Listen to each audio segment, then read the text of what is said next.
Graça e paz, galera. Tudo bem? Nós estamos aqui para mais um podcast Átrio, o podcast da El Samar. Átrio, adoração, treinamento, relacionamento, intimidade e oração. E nós estamos muito felizes de você poder estar aqui conosco. E deixa eu te falar um negócio, inclusive.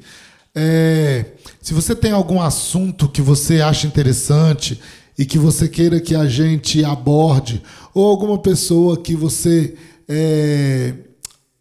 entende que é relevante, que tem feito a diferença naquela série que nós temos do Evangelho que faz a diferença, manda sugestão pra gente, coloca um comentário aí, curta, compartilhe, se inscreve no canal, compartilhe com a galera, vai ser bênção. Hoje eu vou falar sobre um assunto que me pegou bastante essa semana. Algo que eu estou refletindo desde quinta-feira. Eu estou refletindo sobre isso. E eu quero falar com você sobre o ser normal. Duas situações aconteceram comigo essa semana e que me fizeram parar para pensar um pouquinho sobre isso. Minha filha chegou toda empolgada da escola e aí ela disse assim: pai, a professora, uma das minhas professoras, vai me dar 40 pontos. Vai dar 40 pontos para a sala. Aí eu falei, o que vocês vão fazer e tal para ganhar esses 40 pontos? Não, porque nós vamos ter uma festa junina na escola e todos os alunos que dançarem quadrilha ou que dançarem o Bumba Meu Boi, eles vão ganhar 40 pontos. Então eu me inscrevi lá para poder dançar a quadrilha o Bumba Meu Boi. E aí eu falei para ela, filha, só que tem o seguinte, você não vai poder dançar quadrilha ou Bumba Meu Boi. E aí eu sentei com ela para conversar com ela e, gente, vocês não têm ideia da guerra que foi para convencê-la sobre os motivos por que não dançar quadrilha ou Bumba Meu Boi. E explicando justamente a questão da ligação que essas danças têm com a idolatria. E dentro daquilo que cremos, dentro daquilo que pensamos, dentro daquilo que defendemos como cristãos. E, inclusive, assim, o pessoal fala tanto de Estado laico, né? O pessoal fala tanto de Estado sem religião, mas eles impõem aos nossos filhos determinadas coisas que estão ligadas à religião. E quando nós, inclusive cristãos evangélicos, cristãos protestantes, queremos falar alguma coisa ou fazer algum movimento em escola, em repartição pública e tal, aí o pessoal vem com essa conversa fiada, hipócrita de Estado laico, né?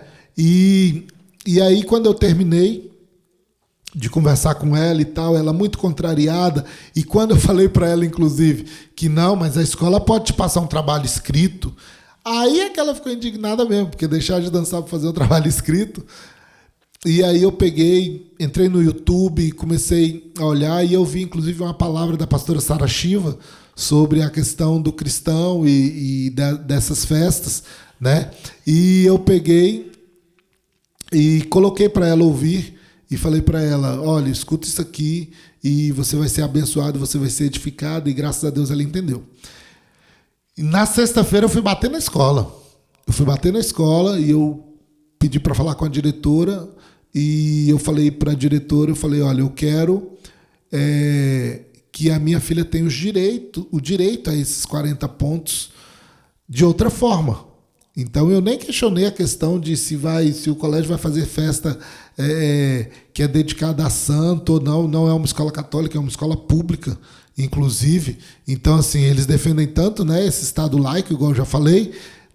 Então não tem porquê ter esse tipo de festa numa escola. Mas eu nem entrei nesse questionamento. Eu não entrei nisso.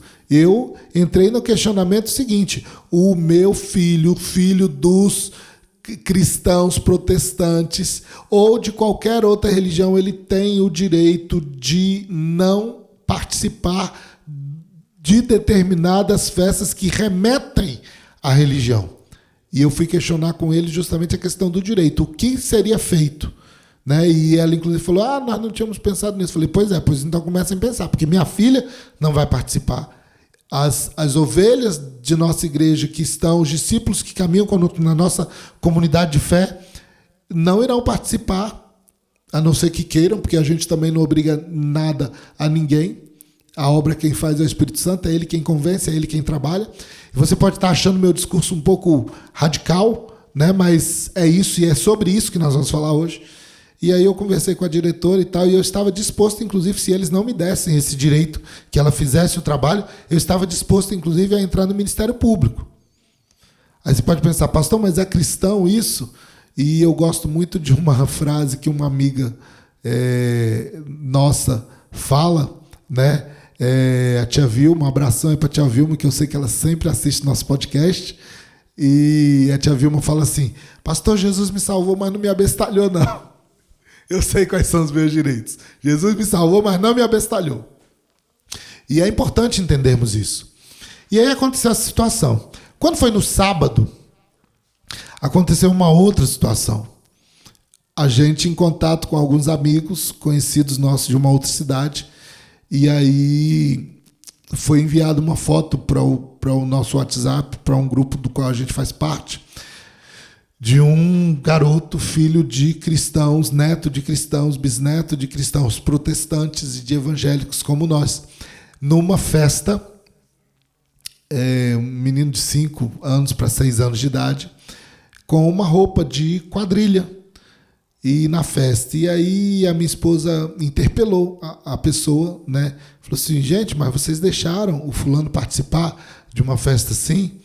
E aí a resposta que ela recebeu foi, o que tem, Raquel? Isso é normal.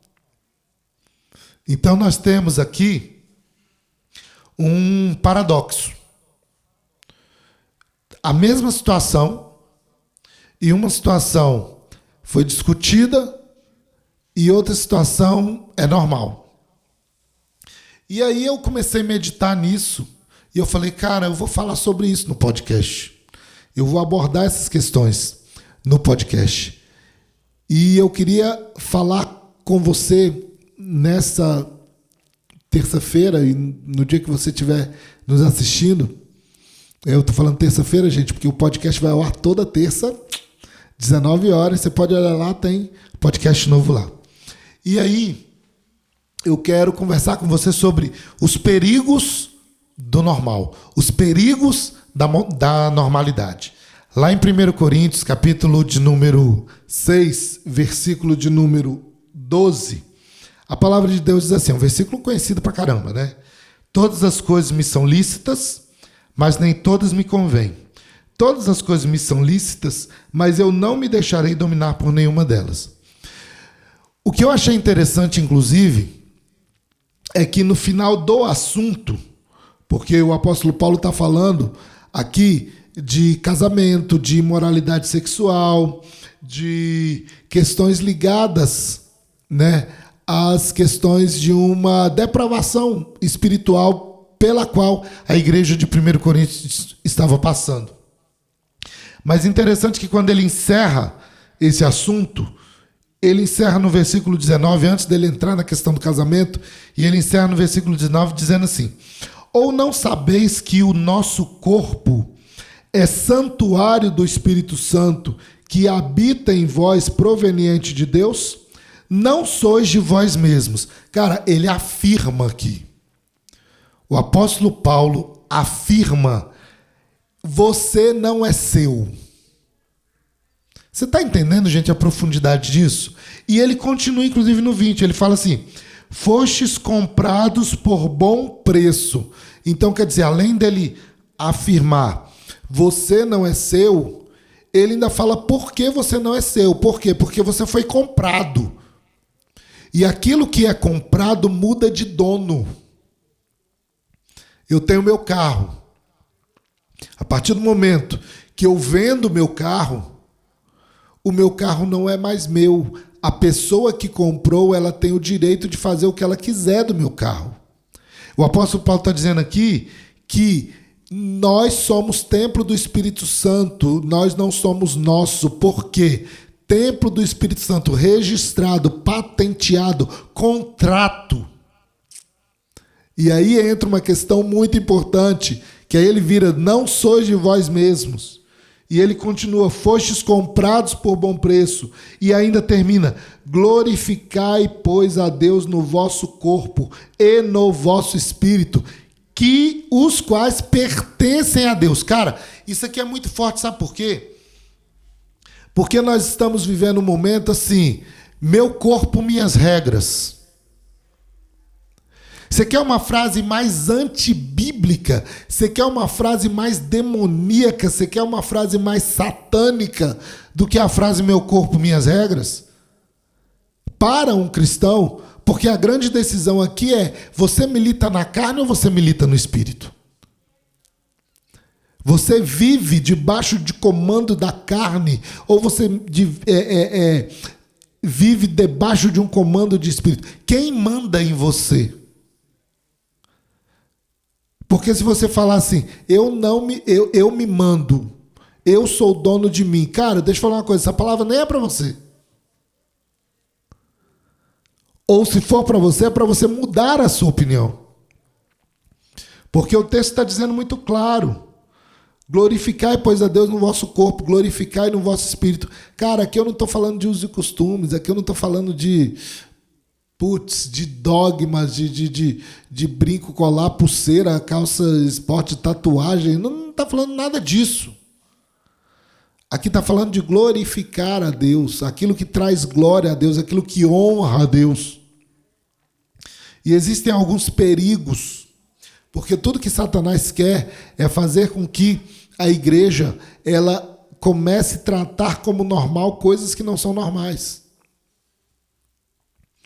E eu me lembro de uma história que a gente conta muito no nosso encontro com Deus, a gente conta muito no nosso Reavivar, que é a história do cara que estava endividado, uma alegoria, um conto de um cidadão que estava endividado. E reuniu a família e falou, cara, como é que nós vamos fazer para pagar a dívida e tal?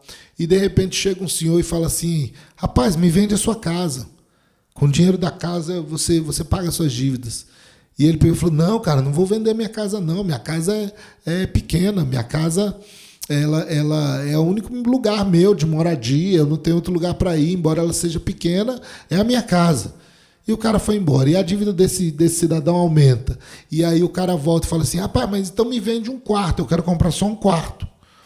Ele falou, não, cara, não vou te vender um quarto, vai diminuir a minha privacidade, vai diminuir a privacidade da minha família, então não vou fazer isso. E aí, como esse cara vai se endividando, né, a dívida dele vai virando uma bola de neve, um dia esse cidadão chega e fala assim, rapaz, me vende uma parede, eu só quero uma parede. E aí ele reúne a família e fala, gente, o que tem de mais? Uma parede só e tal, vamos vender porque a gente se livra das dívidas. E aí vende a parede. E aí no outro dia o cidadão chega com um pedaço, com um prego e prega naquela parede, o dono da casa vira e fala assim, rapaz, mas para que você está pregando esse prego aí? Não, eu estou pregando porque a parede é minha. Então eu estou pregando, a parede é minha, o prego é meu, então eu tenho o direito de pregar. E aí ele prega aquele prego.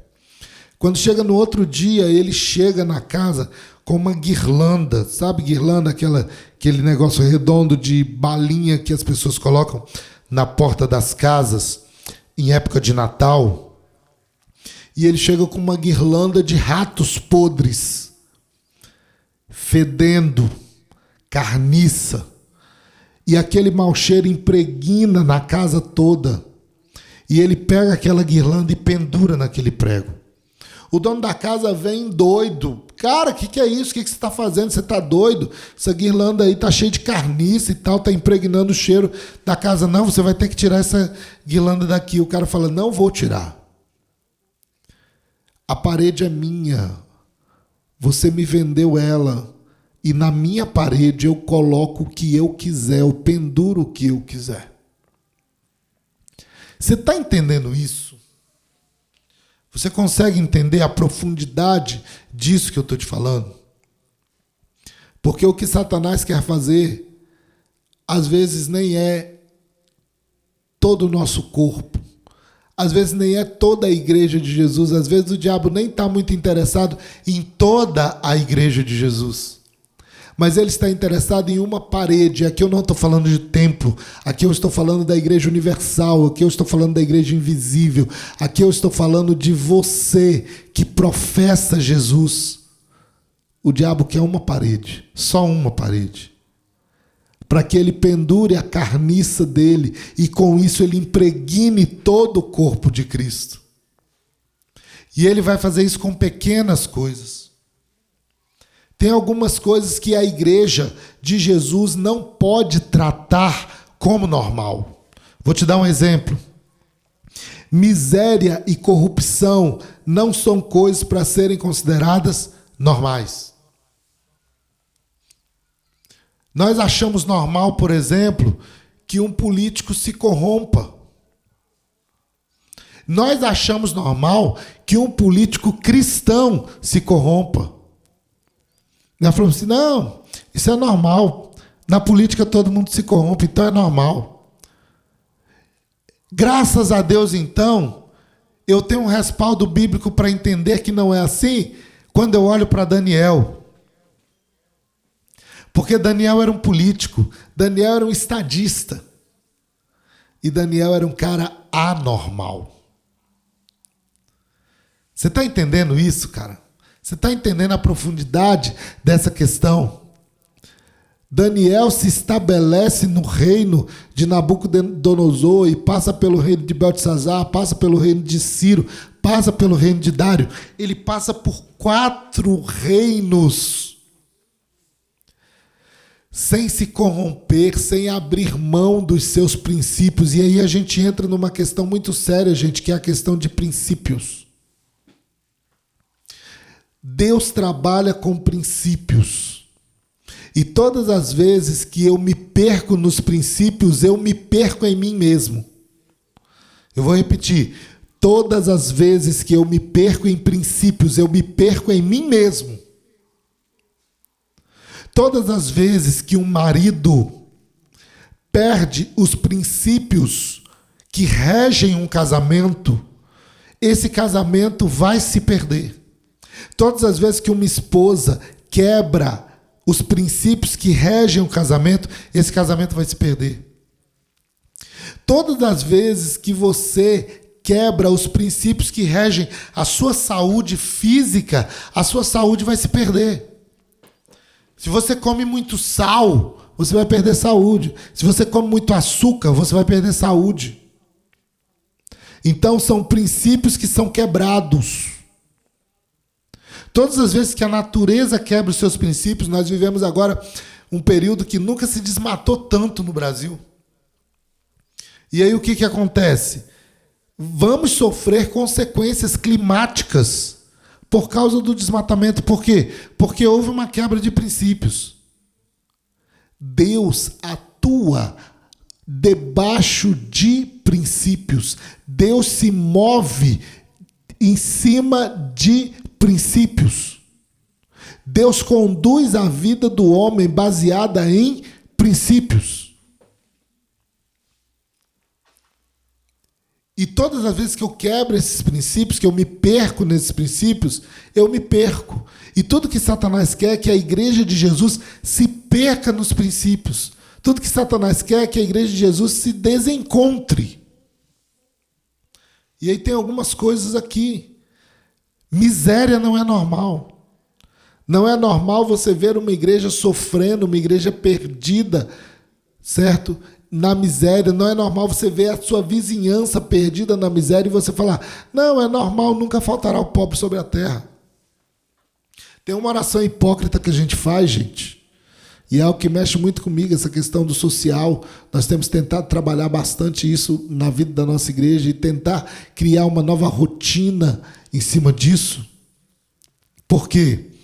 Porque nós vamos orar para o almoço. Vamos abençoar, vamos agradecer a Deus pelo almoço.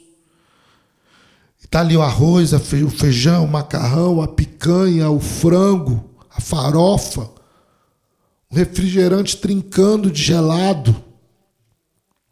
E de repente a gente começa a orar, ô Senhor, muito obrigado, obrigado por esse alimento e tal. E aí falamos assim, Senhor, supre a necessidade da viúva e do órfão. Cara, o Espírito Santo olha e fala assim, quê? Por quê? Porque suprir a necessidade de viúva e de órfão não é de Deus, não é responsabilidade de Deus, é responsabilidade do homem. Tive fome e me deste de comer, tive sede e me deste de beber, tive frio e me vestiu. É responsabilidade do homem. Mas infelizmente nós achamos normal e inclusive muitos de nós transferimos para o Estado essa responsabilidade. E eu não vou entrar aqui no mérito da questão se isso é ou não é responsabilidade do Estado, mas eu quero entrar numa questão muito importante. Isso é responsabilidade minha e sua, como povo de Deus, como igreja de Jesus na terra. É responsabilidade nossa. Não tem como pensarmos diferentes. Uma outra coisa que não podemos tratar como normal. Pecado é pecado. Pequenos pecados não são normais.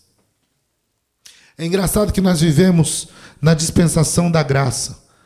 E esse termo graça tem sido usado de forma leviana por muitos que se dizem ministros da palavra. Por quê? Porque uma graça que não perdoa não é graça, é desgraça.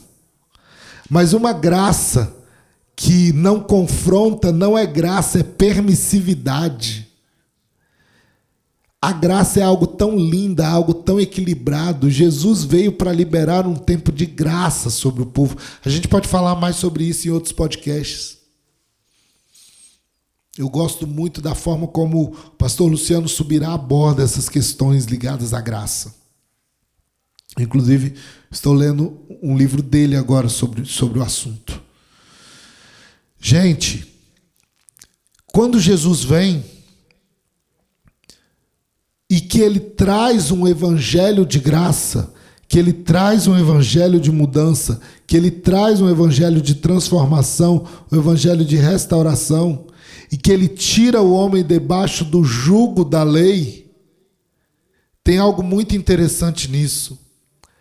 A lei mosaica, ela ficou mais branda, ela ficou do mesmo jeito ou ela ficou mais rígida? Ela ficou mais rígida na dispensação da graça. Não, você está errado, pastor. Vou te questionar aí. Tá, então vamos lá. Depois você manda os questionamentos aí nos comentários. A gente pode, inclusive, fazer um debate sobre isso mais à frente em algum outro podcast. Mas olha só. Ouviram o que digo? Não matarás.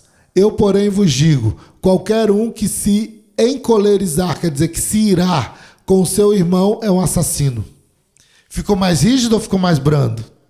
Ficou mais rígido. Por quê? Porque agora é na mente. Eu não só não posso pegar uma arma e dar um tiro, e aí entra uma discussão muito séria nisso, né? Vocês imaginam Jesus mandando a gente pegar em arma. Mas vamos lá, vamos deixar quieto isso aqui por enquanto. Mas olha só,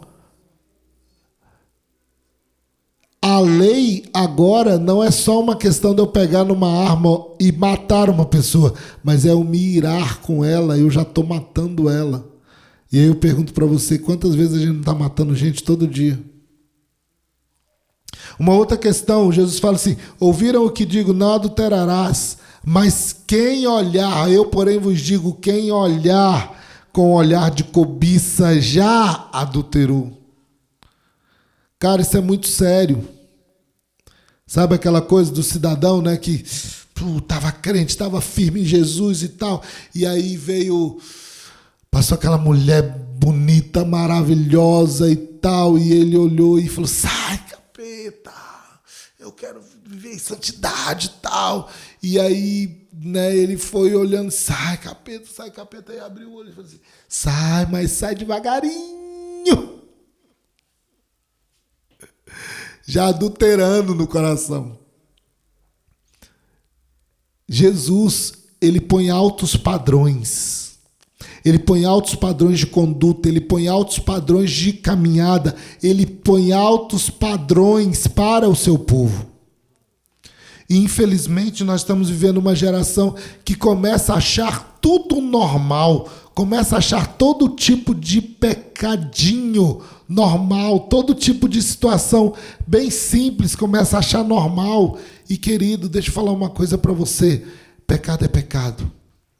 Nós não podemos achar normal. Não é normal ser um cristão normal. Não é normal ser um cristão normal. Pastor, o que você quer dizer com isso? Nós somos diferentes mesmo. Nós somos estranhos mesmo.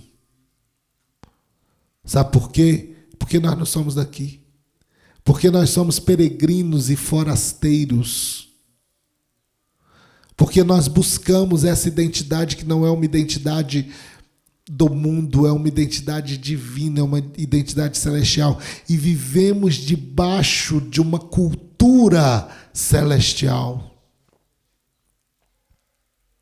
A maior mudança que Jesus traz, quando ele vem para aquela situação, para o Império Romano, é uma mudança de mente, é uma mudança de cultura. E não existe, inclusive, cristianismo sem renovação de mente. O texto é muito claro. E não vos conformeis com este mundo, mas transformai-vos pela renovação da vossa mente, pela renovação do vosso entendimento. Você está entendendo? O quão profundo é isso? Veja bem. Um dos livros que mais me impactou no ano passado, e ano passado a nossa igreja viveu o ano da metanoia, ano da renovação da mente, e esse ano a nossa comunidade aqui, ela vive o ano do avivamento na família. Mas no ano da metanoia, um dos livros que eu li, que é um livro assim, que eu indico muito que você leia, que é o Metanoia, do J.B. Carvalho, do pastor J.B. Carvalho. E esse livro mudou muito a minha vida. E uma das coisas que ele trata é justamente como Jesus impacta a cultura de Roma. Por quê? Porque ele vem com um discurso que é totalmente o oposto do discurso romano. Ele não pega numa arma, ele não pega em uma espada, mas ele vem quebrando um discurso. Ele vem rompendo com um discurso. Por exemplo, no Império Romano, prostituição e violências eram pilares do Império Romano. Faziam parte da estrutura do Império Romano. Muita prostituição e muita violência. E Jesus vem batendo pesado na prostituição e batendo pesado na violência. E ele vem dizendo, olha, se te obrigarem a andar 1 milha, anda 2. Quem cobrava imposto alto demais, queridos, eram os romanos. E Jesus vem e ensina o judeu que estava querendo derrubar aquele governo, ensina ele a ser mais servo em relação aos inimigos dele. Só que aquilo ali foi minando a força do Império Romano. Por quê? Porque o Império Romano se baseava no subjugar através da força. E esses levantes, esses complôs, eles eram importantes para a subsistência do Império Romano. Mas quando Jesus vem e prega esse discurso, os cristãos vão para a arena e eles começam a ser mortos na arena glorificando. E aí, alguns romanos vão para casa comemorando, mas outros já vão pensando, cara, aquele cara tinha algo diferente, aquele cara não entrou ali para lutar com o leão, não entrou ali para lutar com o gladiador, aquele cara entrou ali para defender o reino, para defender o nome desse Jesus, desse Cristo deles. Quem é esse Cristo que prega esse evangelho que tanto transforma esses caras? E ali foi a derrocada do Império Romano. Quando o Evangelho de Jesus vai impactando, quando o Evangelho de Jesus vai mudando. Gente, deixa eu falar uma coisa para você. Você não pode ser normal, sabe por quê? Porque você é instrumento de mudança, instrumento de restauração, instrumento de renovação de paradigmas culturais. E você não pode ser impregnado pelos paradigmas culturais dessa terra. Isso é muito doido. Isso é muito doido. Isso é muito doido. Eu admiro muitos muçulmanos. Admiro mesmo, gente. Admiro. Podemos questionar quem eles adoram, quem eles servem, como é, mas nós não podemos questionar o quê? Ninguém muda a cultura deles. Aquela cultura, ela passa de pai para filho de uma forma até impositiva, mas ela não é alterada. A nossa cultura não pode ser alterada. É interessante que lá na cabana, tem um momento na cabana que nós repetimos. Se você quer saber um pouquinho mais da cabana, assista o nosso primeiro podcast, que nós trouxemos o pastor Elismar Veiga, que foi o fundador da cabana. E a gente repete várias vezes: sou peregrino e forasteiro em busca da minha identidade. E naquela caminhada onde a gente está repetindo essa frase, existem várias pessoas ali que estão servindo de distração para a gente. E aí, de repente, um vira e fala assim: em busca da minha insanidade, em busca da minha faculdade, em busca da minha desonestidade. E eles ficam colocando palavras para que a gente perca o foco. Tudo que Satanás quer fazer conosco é fazer com que na nossa caminhada de peregrinos e forasteiros, tentando ser filhos de Deus, homens e mulheres de Deus, com que nós percamos o foco e que as distrações elas nos tirem desse caminho. E além de nos tirar desse caminho, a gente ainda acha que é normal sair desse caminho, sair dessa direção, sair desse norte. Ser cristão não é ser normal. Ser cristão é ser censurado mesmo. Ser cristão é ser taxado de fanático mesmo. Ser cristão é ser taxado de radical mesmo. Ser cristão é as pessoas acharem que a gente é doido quando passam na porta da nossa igreja e a gente está orando, está buscando a Deus, está falando em voz alta. Isso é ser cristão. Isso é ser cristão. Por último, galera, não é normal ser de Cristo sem Cristo. Não é normal ser de Cristo sem Cristo. A identidade de cristão na nossa vida, ela tem que estar tão impregnada, ela tem que estar tão marcada, que primeiro a gente renuncia tudo que é do mundo. A gente vive realmente uma vida de renúncia. Eu volto para o texto. Você foi comprado.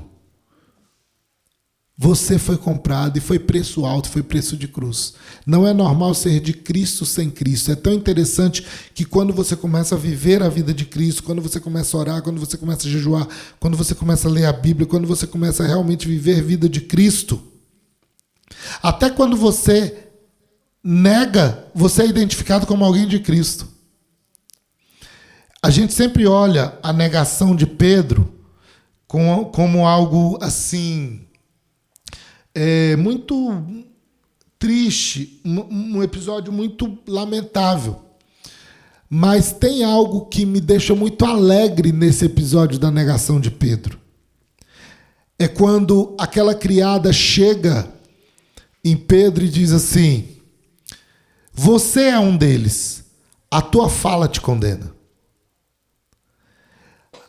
Pedro estava tão impregnado em Cristo e Cristo tão impregnado em Pedro. Havia uma simbiose tão grande entre mestre e discípulo, entre senhor e servo, que Pedro falava como Jesus. E por isso que ele não pôde negar sem ser descoberto. E isso é tão fantástico, queridos. Quem dera algum dia nós possamos ser confundidos com Cristo. E eu quero concluir com uma história que eu ouvi, que eu li. Eu não me recordo se foi no livro Evangelismo por Fogo, do Reinhard Bonk. Eu acho que foi, mas não vem ao caso. Diz que um cidadão conheceu a Jesus, ouviu falar de Jesus e decidiu viver a vida dele como um servo de Jesus. Decidiu viver a vida dele muito parecido com Jesus.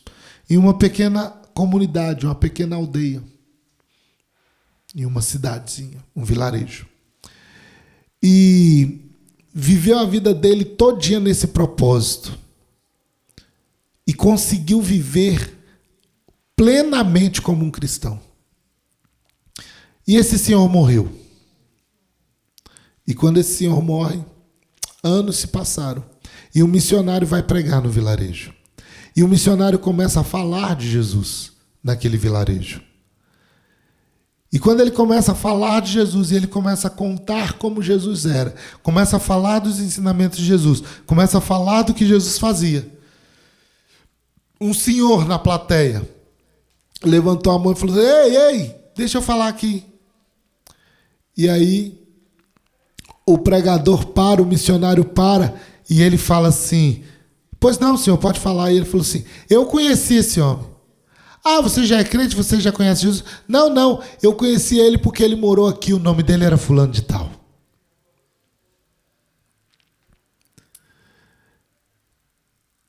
Vai chegar o tempo que nós seremos tão confundidos com Cristo, entraremos numa simbiose tão grande com Cristo, eu nele, ele em mim, como o próprio Jesus orou: Pai, que eles sejam um como eu sou contigo, que nós seremos confundidos. É isso que nós precisamos pensar. E isso não é ser normal, porque Cristo não era normal.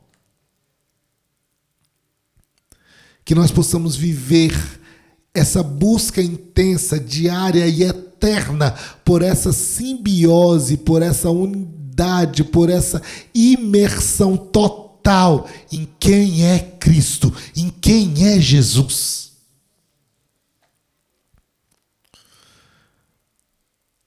Jesus falou assim: quando o Filho do Homem voltar, porventura achará fé na terra? Querido, não é porque Jesus perguntou se acharia fé na terra que a falta de fé tem que ser tua. Jesus falou assim: nos últimos dias o amor de muitos esfriará. Não é porque ele falou que o amor de muitos esfriará que esse muito tem que ser você. Que nós possamos viver a nossa vida na terra, mas não como terrenos, e sim como ETs, como extraterrestres, como homens e mulheres que não são daqui, como homens e mulheres que só estão aqui de passagem e que não assimilam a cultura do mundo, porque tem uma cultura que fala mais forte, que é a cultura do reino, que é a cultura do Evangelho de Jesus. Que Deus te abençoe. Que essa palavra possa ter falado no seu coração. Até a próxima.